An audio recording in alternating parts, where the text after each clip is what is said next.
જય શ્રીમન નારાયણ. રામાનુજદાસ શ્રીમાન ગટ્ટુ વેણુગોપાલ સ્વામી દ્વારા વર્ણન કરેલ શ્રીમદ ભગવદ્ ગીતાનું ગુજરાતી ભાષાંતર હું આપને કહી રહી છું. અધ્યાય 11 વિશ્વરૂપ સંદર્શન યોગ, શ્લોક 45. અદૃષ્ટપૂર્વં હૃષિતોસ્મિ દૃષ્ટ્વા ભયેન ચ પ્રવ્યથિતં મનો મે તદેવ મે દર્શય દેવરૂપં પ્રસીદ દેવેશ જગન્નિવાસા. ઓમ. ગીતાચાર્ય શ્રી કૃષ્ણ પરમાત્મા અર્જુન સાથે આપણને બધાને વિશ્વરૂપ સંદર્શન યોગ શીખવી રહ્યા છે. વિશ્વરૂપના સાક્ષાત દર્શન કરીને અર્જુન શ્રી કૃષ્ણ પરમાત્માને આ પ્રમાણે પ્રાર્થના કરી રહ્યો છે. હે શ્રી કૃષ્ણ, હું તમારું ભવ્ય વિશ્વરૂપ જોઈ રહ્યો છું, જે મેં પૂર્વે ક્યારેય જોયું નથી, અને અત્યંત આનંદ અનુભવી રહ્યો છું. પણ તેમ છતાં મારું મન ભયથી કાંપી રહ્યું છે. તો હે શ્રી કૃષ્ણ, કૃપા કરીને મારા પર દયા કરો અને મને તમારું પૂર્વોક્ત સ્વરૂપ બતાવો. હે શ્રી કૃષ્ણ, તમે સર્વે દેવતાઓના સ્વામી છો. હે શ્રી કૃષ્ણ, તમે સર્વે લોકોના સ્વામી છો. આ પ્રમાણે અર્જુન શ્રી કૃષ્ણ પરમાત્માને વિશ્વરૂપ પાછું ખેંચવા અને તેમનું શુભ મનોહર સ્વરૂપ બતાવવા માટે પ્રાર્થના કરી રહ્યો છે. ચાલો આપણે પણ શ્રી કૃષ્ણ પરમાત્માને તેમના અત્યંત મનોહર સ્વરૂપને પ્રગટ કરવા માટે પ્રાર્થના કરીએ, જેથી આપણે સર્વદા આપણા હૃદયમાં તે મનોહર સ્વરૂપની ઉપસ્થિતિની કલ્પના કરી શકીએ અને તેને અનુભવી શકીએ. શ્રી કૃષ્ણ પરમાત્માનું શરણ લઈ આપણા જીવનને અર્થપૂર્ણ બનાવવાનો પ્રયાસ કરતા ચાલો આપણે બધા અર્જુનના શબ્દોનું આ શ્લોક સ્વરૂપે પુનરાવર્તન કરીએ. અદૃષ્ટપૂર્વં હૃષિતોસ્મિ દૃષ્ટ્વા ભયેન ચ પ્રવ્યથિતં મનો મે તદેવ મે દર્શય દેવરૂપં પ્રસીદ દેવેશ જગન્નિવાસા. શ્રી કૃષ્ણ પરમાત્માએ આખી ભગવદ્ ગીતાનો સાર અધ્યાય 18ના શ્લોક 65 થી 70માં 8 ઉપદેશ દ્વારા કહ્યો છે. શ્રી કૃષ્ણ કહે છે, જે મારા આ 8 ઉપદેશ અનુસરે છે તે મને પ્રિય છે. એ સર્વે ભક્તોનું હું બધી જ રીતે રક્ષણ કરીશ. શ્રી કૃષ્ણ પરમાત્મા પાસેથી આખી ભગવદ્ ગીતા સાંભળ્યા પછી અર્જુન કહે છે, કરીશ્યે વચનમ તવ, એટલે કૃષ્ણ, હું તમારી આજ્ઞાનું પાલન કરીશ, તમે કહો છો એમ કરીશ.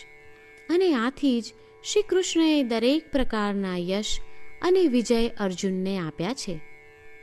તો ચાલો આપણે પણ પરમાત્માને 8 વાતો પાળવાનું વચન આપીએ. પરમાત્માને આપેલા વચનથી મોટી કોઈ પૂજા, તપ કે યજ્ઞ નથી. 8 પ્રતિજ્ઞાઓ જે આપણે લેવી જોઈએ તે હું હવે કહું છું. આપ સૌ પણ એનો મન અને હૃદયથી વિચાર કરો. આ રીતે શ્રી કૃષ્ણને વચન આપતી વખતે આપણે સૌ શ્રી કૃષ્ણની હસતી મુખમુદ્રાનો મનમાં વિચાર કરીએ અને પરમ આનંદનો અનુભવ કરીએ. જય શ્રીમન નારાયણ. આપણા 8 વચનો આ પ્રમાણે છે. આપણું પહેલું વચન, હે શ્રીમન નારાયણ, તમારા ઉપદેશ પ્રમાણે હું હંમેશા તમારું ધ્યાન અને ચિંતન કરીશ. આપણું બીજું વચન, હે શ્રીમન નારાયણ, તમે કહ્યું છે તેમ હું સદાય તમારી ભક્ત રહીશ.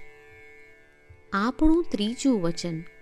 હે શ્રીમન્નારાયણ, હું મારા કર્મો તમને સંતોષ થાય તેમ અને તમારી સેવા માટે કરીશ. આપણું ચોથું વચન. હે શ્રીમન્નારાયણ, તમે અનુસરવા કહ્યું છે તેમ મને પૂર્ણ શ્રદ્ધા છે કે હું તમારી છું. હું સદાય મારા હાથ જોડી તમને નમસ્કાર કરીશ, તમારી ભક્તિ કરીશ. આપણું પાંચમું વચન. હે શ્રીમન્નારાયણ, હું તમારા શબ્દો યાદ કરું છું. મામેકમ શરણમ વ્રજ. તમે તમારી શરણમાં આવવા કહ્યું છે.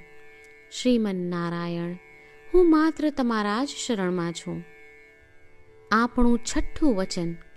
હે શ્રીમન્નારાયણ, આપે કહ્યું છે મા શુચ.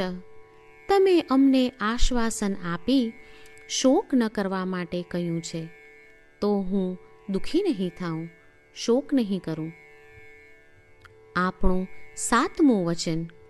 હે શ્રીમન્નારાયણ, અમારા કલ્યાણ અર્થે આપે શ્રીમદ્ ભગવદ્ ગીતા રૂપી આશીર્વાદ આપી અમારા સૌ પર કૃપા કરી છે, તો હું દરરોજ ઓછામાં ઓછો એક શ્લોક વાંચીશ અથવા સાંભળીશ એવો સંકલ્પ લઉં છું. આપણું આઠમું વચન. હે શ્રીમન્નારાયણ, હું ગીતાના દૈવી શબ્દો એ ભક્તો સુધી પહોંચાડવાનો પ્રયત્ન કરીશ જેઓ ગીતાથી અજાણ છે. હે શ્રીમન્નારાયણ, તમે કહ્યું છે તેમ કરીશ, તમે કહ્યું છે એમ વર્તીશ અને તમારા માટે જ કર્મ કરીશ. શ્રીમન્નારાયણને આપેલું વચન કે દરરોજ તમે કહ્યું છે એમ કરીશું, એ જ એક મહાન પૂજા છે. તો ચાલો આપણે સૌ દ્રઢ શ્રદ્ધા સાથે પ્રભુ પાસે એક સંકલ્પ લઈએ. શ્રીમન્નારાયણ, કરીશ્યે વચનમ તવ. શ્રીમન્નારાયણ, હું તમારી આજ્ઞાનું પાલન કરીશ. સર્વમ શ્રી કૃષ્ણાર્પણમસ્તુ. જય શ્રીમન્નારાયણ. અદૃષ્ટપૂર્વમ હૃષિતોસ્મિ દૃષ્ટ્વા ભયેન ચ પ્રવ્યધિતં મનો મે તદેવ મે દર્શય દેવરૂપં પ્રસીદ દેવેશ જગન્નિવાસા. ઓમ.